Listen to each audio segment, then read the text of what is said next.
Hola, buenos días. Hoy vamos a hablar del desarrollo linfocitario. Quien les está hablando es María Carmen Molina. Bueno, siguiendo con la tradición del curso, en el cual se destaca a un investigador en que haya aportado en el conocimiento de los temas relacionados a la clase, cabe destacar a Susumu Tonegawa, quien fue Premio Nobel de Fisiología y Medicina en 1987. Tonegawa era un biólogo molecular y aplicando sus conocimientos de biología molecular, describió que la información genética que codifican inmunoglobulinas estaba parcializada. Realizó un experimento en el cual utilizó el DNA de células embrionarias y el DNA de células maduras. Lo que hizo fue, tenía mensajeros y hizo ensayos de hibridación y de trabajos con DNA, en los cuales utilizó enzimas de restricción y observó que cuando hacía los experimentos con las enzimas de restricción del DNA de una célula embrionaria y hacía después una hibridación y una corrida entroforética en la cual se mueve, pues están todas las moléculas con la misma carga y por lo tanto la movilidad va a depender del tamaño, observó que cuando digería con una enzima el DNA embrionario, observía que existían dos fragmentos que están simbolizados en esta gráfica. Mientras que cuando trataba con enzima y después hibridaba al DNA que venía de una célula B madura, observaba que solo había un tamaño de estas moléculas. Entonces, lo que estaba viendo es que en la embrionaria existía un corte para una enzima de restricción que cuando estaba en adulto eso se perdía. Y de esta manera postuló que en el tejido embrionario el DNA estaba fragmentado, que en una célula madura ese DNA que codificaba proteína se acercaba y por eso perdía el corte enzimático cuando lo digería del DNA maduro. El desarrollo linfocitario es el proceso por el cual linfocitos en la médula ósea y el timo se diferencian en linfocitos maduros que pueblan los tejidos linfoides periféricos. La producción de nuevos linfocitos o linfopoiesis tiene lugar en los órganos linfáticos especializados, centrales o primarios. Particularmente las células P se van a generar en la médula ósea y van a continuar su proceso de maduración en este órgano. Mientras que los linfocitos T van a originarse, los precursores, en la médula ósea, pero van a continuar su maduración en el timo. Todo este proceso es lo que vamos a ver y el objetivo de la generación de estos linfocitos es generar un repertorio, o sea, una gran diversidad de receptores de células B y de células T a través de los receptores para antígenos BCR y TCR. El otro objetivo de este proceso es generar la capacidad para realizar una respuesta inmune adaptativa contra la amplia gama de patógenos encontrados que tenemos en toda nuestra y además adquirir la capacidad de no reconocer a las células propias del individuo y discriminar muy bien entre lo propio y lo extraño. Es decir, tener la capacidad para actuar siempre frente a todo lo que sea extraño, pero no a lo propio. Esta entonces es una parte, una característica que van a adquirir estas células en este proceso de linfopoiesis, que vamos entonces a conversar. El contenido de la clase, ¿verdad? Vamos a ver el desarrollo de linfocitos B y de T con mayor énfasis en los linfocitos T CD4, es decir, los linfocitos T que expresen la molécula CD4, los linfocitos T que expresen la molécula CD8, linfocitos B, y mencionaremos unos linfocitos T que expresan una cadena gamma delta. Estos linfocitos CD4 y CD8, ambos sus receptores expresan las cadenas alfa, beta. Entonces, el contenido de la clase se va a centrar en, primero, conversar sobre la estructura de los receptores de los linfocitos B, de los linfocitos T, en cuanto a su estructura proteica, estructura de los genes de los BCR y de los TCR, vamos a ver la reorganización de los genes de las inmunoglobulinas, que es parte de este receptor BCR, y del TCR. Luego veremos el desarrollo de los linfocitos B y de los linfocitos T, y vamos a ver el proceso mediante el cual se van a seleccionar los linfocitos que tengan la capacidad de discriminar entre lo propio y lo no propio, es decir, que tengan la capacidad de activarse frente a un antígeno extraño, pero no reconozcan su propia célula, es decir, tengan la capacidad de que cuando ingresó un microorganismo, estos entonces reaccionan. Yendo al primer tema, que es la estructura del receptor de linfocitos B, BCR, el receptor del linfocito B para antígeno está formado por dos tipos de moléculas. Una inmunoglobulina o anticuerpo de membrana no secretable que tiene una región transmembranal hidrofóbica que le permite entonces anclarse a la membrana, y un complejo de moléculas llamadas Ig-alfa e Ig-beta que van a ser las encargadas de traducir la señal. Estas inmunoglobulinas o anticuerpos serán los encargados de reconocer al antígeno. Los anticuerpos, glucoproteínas, formados por dos cadenas más largas, llamadas cadenas pesadas o cadenas H, y dos cadenas más cortas, llamadas cadenas livianas o cadenas L. Ambas cadenas pesadas están unidas por enlace disulfuro entre sí, y cada cadena pesada está unida a una cadena liviana también por enlace disulfuro. Estas cadenas tienen estructuras, poseen enlaces disulfuros entre ellas, que adoptan una conformación a las cuales llamamos dominio. Si ustedes ven, tiene un primer dominio simbolizado en esta estructura gris, y luego tenemos un segundo, tercero y cuarto dominio. Que si lo vemos en un diagrama de cintas, pueden ver aquí en azul la cadena pesada, donde se muestra cada dominio. Los primeros dominios, que en esta estructura está con un color diferente, son los dominios en los cuales va a unirse al antígeno. Ustedes ven aquí simbolizado un esquema de ese sitio entonces de combinación con el antígeno. Estos primeros dominios, tanto de la cadena pesada como de la cadena liviana, son muy variables. Son los que hacen que todos los BCR sean diferentes, mientras que todos estos restantes dominios, simbolizados aquí en azul, son los dominios constantes. En cuanto a la cadena pesada, estos dominios pueden ser de 3 o 4, mientras que en la cadena liviana vamos a tener un solo dominio constante. En los extremos, estos primeros dominios que están coloreados de diferente color, los vamos a simbolizar para la cadena pesada BH y para la cadena liviana BL, VH y VL, mientras que los demás dominios van a ser CH, 1, 2, 3 o 4, dependiente de lo que tengan, y CL. La gran variabilidad va a estar dada por diferencias en estos dominios. Esa gran variabilidad existente en estos primeros dominios es lo que determina que vamos a tener más de miles de millones de inmunoglobulinas diferentes. La probabilidad de diferencias por las combinaciones pueden ser del orden de 10 a la 12.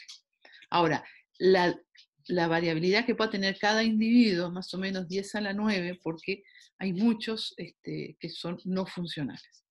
Ahora, si ponemos atención en estos extremos que están sobresaliendo, estos puntas simbolizan como si fueran las puntas de los dedos en las cuales se toma al antígeno. Estos extremos se llaman CDR.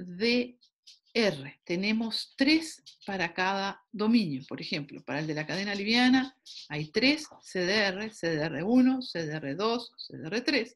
Y para la cadena pesada hay otros 3 CDR, CDR1, 2 y 3. Estos CDR entonces son los que van a hacer el contacto con la inmunoglobulina.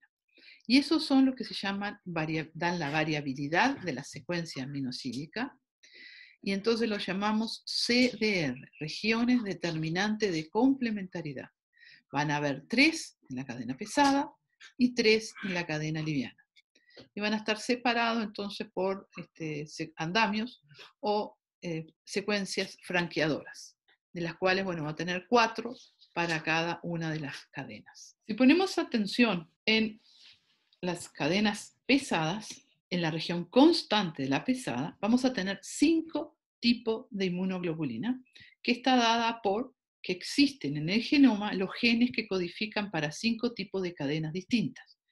La cadena mu, la cadena delta, la cadena gamma, de las gamma hasta la gamma 3, gamma 4, gamma 2, gamma 1. La cadena épsilon, la cadena alfa. Dependiendo entonces la cadena del gen de estas cadenas que se codifique, va a ser el tipo de inmunoglobulinas que tengamos. Si la cadena mu es la que se expresó, lo que vamos a generar es una IgM. Si es delta, va a ser una IgD. Si es gamma, va a ser una IgG. Si es epsilon, va a ser una IgE. Y si es alfa, va a ser una IgA. Cada una de ellas va a tener funciones diferentes, que la vamos a ver en la próxima clase, pero lo que a nosotros nos interesa en esta clase va a estar centrado en los genes que codifiquen estos primeros dominios, que son los dominios variables y que van a tener que ver con la especificidad por el antígeno. Como dijimos anteriormente, el PCR está formado por 2 moléculas, ¿verdad? Una inmunoglobulina de membrana, que va a ser la encargada de unirse al antígeno, y después un complejo de moléculas que se puede fosforilar y por lo tanto son las encargadas de la traducción de señal. Con el concepto del PCR es lo mismo. Van a ver entonces un complejo de moléculas que va a ser el encargado de unirse al antígeno. Acuérdense que los linfocitos T van a reconocer un antígeno unido a un MHC, y un complejo de moléculas que se fosforilan y que van a permitir la traducción de señal. Este complejo de moléculas, que es parte del TCR funcional, se llaman CD3 y Z. La molécula encargada de reconocer al antígeno también se llama TCR, pero el TCR funcional es TCR más CD3Z, porque el TCR, la molécula TCR, tiene una colita citoplasmática muy pequeñita y no permite la traducción de señales. Por lo tanto, debe acoplarse a otra para que se pueda traducir de señales. Y haciendo una comparación de estructura, no de secuencia, la inmunoglobulina está formada, habíamos hablado, por una cadena pesada y una cadena liviana, que forman como una Y. Si esta Y solo separamos los 2 primeros dominios variables con los CDR, y el primer dominio constante de la cadena pesada más el dominio constante de la cadena liviana, ¿verdad? Nos queda una estructura que la llamamos FAB. Estructuralmente, eso es igual a la molécula TCR encargada de unir al antígeno. El TCR estructuralmente es parecido al FAB, es decir, va a tener un dominio variable en una cadena y un dominio variable en la otra cadena. Vamos a tener 2 tipos de receptores. Un receptor que tenga cadena alfa y cadena beta, con un dominio variable alfa, un dominio variable beta. Y después CD3, Z, que van a ser los encargados de traducir la señal cuando este TCR reconozca a un antígeno en un contexto MHC. Y la otro tipo de TCR que vamos a tener es con cadena gamma y cadena delta, con dominio variable gamma, dominio variable delta y constante gamma, constante delta, acoplado entonces a unas moléculas que serán las encargadas de traducir las señales cuando este linfocito T, a través del TCR, va a reconocer entonces a un antígeno en un contexto del MHC. En el curso, todo lo que van a ver, salvo en inmunología de mucosa, vamos a estar siempre hablando de los linfocitos T alfa beta. Los linfocitos T gamma delta van a andar más bien en la mucosa, en tejidos periféricos, y van a tener una menor variabilidad que los linfocitos T alfa beta. En cuanto a la reorganización de los genes, que es un tema muy importante para lograr obtener entonces esta gran variabilidad, ¿se acuerdan que el receptor BCR estaba formado por una cadena más corta liviana y una cadena pesada? La cadena liviana, habíamos hablado que esta estaba formada por un dominio variable y un dominio constante. El dominio constante, la información genética, es la información que está en la línea germinal. Mientras que la información genética del dominio variable está parcializada o en segmentos a nivel del DNA genómico. Lo que ocurre es que se va a combinar un fragmento llamado V con un fragmento llamado J y se va a formar un segmento BJ. Este reordenamiento va a acercar estos dos fragmentos y perder la información de DNA que hay entre ellos. A nivel de DNA, entonces, se genera el gen que va a codificar el dominio variable de la inmunoglobulina y se va a transcribir para luego tener un primer transcripto, un RNA primario, en el cual va a tener entonces este B y J juntos para codificar posteriormente el dominio variable. Va a tener ya esta información correspondiente a el DNA ordenado. Luego un splicing donde se van a unir todos los exones y se va a perder los intrones para generar este mensajero que va a permitir después traducir una proteína. El mismo concepto va a ocurrir con la cadena pesada, donde los dominios constantes están su información a nivel de línea germinal, mientras que la información genética que codifica el dominio variable está segmentada. Para generarse el DNA en cada célula de la cadena pesada, se tiene que combinar primero un segmento nuevo. A diferencia de la liviana, habían 2 segmentos, la pesada tiene 3 segmentos. Este segmento se llama D, de diversidad. Entonces se une un segmento D con un segmento J para formar el DJ. Y posteriormente se va a unir uno V con este DJ. Y formamos un segmento, el gen que va a codificar el dominio variable, formado por los segmentos B y DJ, ¿verdad? Esto es a nivel de DNA, entonces toda la información que está en el medio se pierde. Luego de la transcripción se genera un transcripto primario, posteriormente el mensajero y luego se traduce la proteína, la cadena pesada. Ahora, esto no es tan simple. Yendo al detalle de la cadena pesada, que tenía 3 segmentos, V, D y J, vamos a tener varios B con otros tantos D y otros tantos J. Como dijimos, primero se va a combinar un segmento D con un J. Seleccionemos, por ejemplo, este D2 con el J1 y vamos a unir D2 con J1, perdiendo entonces la información que hay en el medio y luego este D2J1 se nos puede unir con 1V, por ejemplo el B1. Al unirse este B1 con este D2, toda esta información se pierde, pero nos queda la información genética que va a codificar el dominio variable de la cadena pesada como B1, D2, J1. Y esta información va a permitir entonces codificar el dominio variable de la cadena pesada, el cual se forma por segmento BDJ. En el caso de la liviana, también tenemos varios B con varios J, y por ejemplo aquí se seleccionó el B2 con el J1. Y esta es entonces la combinación que va a, al final, producir una cadena liviana con una combinación de segmentos para la región variable. Como ustedes pueden ver, pueden haber muchas combinaciones posibles que van a generar esta gran variabilidad. Esta recombinación BDJ, hay una recombinación entre un segmento V con un segmento J, lo que hace es esta combinación acercar el promotor hacia el extremo 5' de los V con las secuencias potenciadoras o enhancer que están en la zona 3' de los genes C o puede estar entre la J y C. El acercamiento entonces de este potenciador hace que este promotor aumente entonces, permita esta transcripción y con esto entonces se genere el transcripto.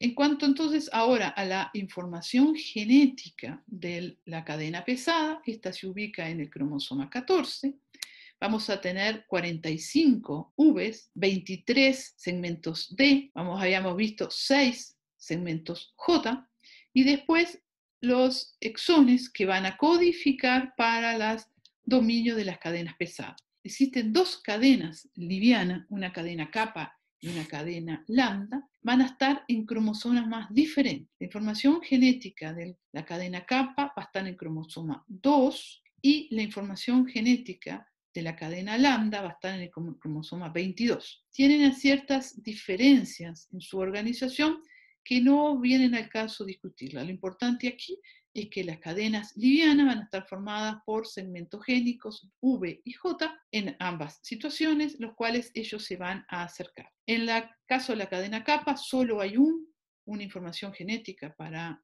un dominio constante, kappa, mientras que la lambda tiene varias posibilidades de segmentos constantes. ¿Cómo ocurre esto? La posibilidad de estas uniones BDJ o BJ de la cadena liviana tiene que ver con una cierta información que hay en estas secuencias, que lo llamamos secuencia señal de reconocimiento. Son un heptámero, 23 nucleótidos y un onámero. Y del otro extremo vamos a tener un onámero, 12 nucleótidos y 7 nucleótidos. Estos heptámeros, que van a estar de un extremo, y el otro heptámero, que está del otro extremo, entre ellos son complementarios. Esta secuencia de 23 pares de base son dos vueltas de la doble hebra de DNA, mientras que esta es una sola vuelta. Entonces, es un requisito que existan, esto que simbolizamos acá, que nombramos con 23 y con 12, para poder combinarse. Entonces, por ejemplo, en la cadena pesada tenemos 23,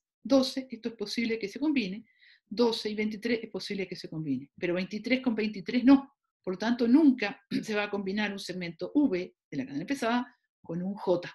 Mientras que en la cadena liviana, ¿verdad? No tenemos los segmentos D, pero la combinación va a ser directa entre una V y un J. ¿Cómo ocurre eso? Como les decía, la secuencia heptámera puede hibridar, después tenemos una doble hebra y una simple hebra, y después tenemos los nonámeros. Eso nos va a permitir entonces, eso permite entonces que se formen estas estructuras que van a permitir entonces el reconocimiento por ciertas enzimas que van a permitir el corte y el acercamiento de esa unión. ¿Cómo ocurre esto? ¿Verdad? Se juntan estos heptámeros, en síntesis lo que ocurre es una sinapsis dada por estas secuencias de reconocimiento, donde posteriormente viene un complejo enzimático que reconoce estos heptámeros y esta doble y simple vuelta de DNA dada por los 23 o 12 nucleótidos y corta. Por tanto, el segundo paso es de escisión. Se va a formar un loop de DNA, que es una información de DNA que se descarta, mientras que la otra información, que es la que queremos unir entre una V, por ejemplo, segmento V y un segmento J, esta enzima RAC cortó, ¿verdad? Formó una horquilla. Y tercero, ¿verdad? Va a haber una apertura de la horquilla esta que formó las enzimas RAC y un procesamiento final con un complejo de enzimas. O sea, lo que ocurrió entonces se cortó el complejo RAC, va a generar una horquilla en DNA codificante y vamos a cortar, un complejo enzimático va a cortar esta horquilla, esto se abre, ¿verdad? Y va a venir otro complejo enzimático donde van a incorporar nuevos nucleótidos, y va a haber una enzima, la terminal deoxinucleotil transferasa, que va a adicionar estos nucleótidos. Posteriormente, esto va a parearse y aquellos nucleótidos complementarios se van a parear, aquellos que no son complementarios van a ser removidos por una exonucleasa y luego estos huecos van a ser rellenados por enzimas de DNA y ligados. Estos nucleótidos los llamamos P y los que incorporó la TDT-N. Por lo tanto, esto es una incorporación de nucleótidos NP. Bueno, en síntesis, la diversidad va a estar dada por recombinación de segmentos génicos, la incorporación de nucleótidos NP y la combinación de una cadena pesada con una liviana. Y eso me daba a dar por la gran diversidad que tenemos de más de miles de millones de receptores, tanto BCR como de TCR. En esta segunda parte que continuamos, vamos a hablar sobre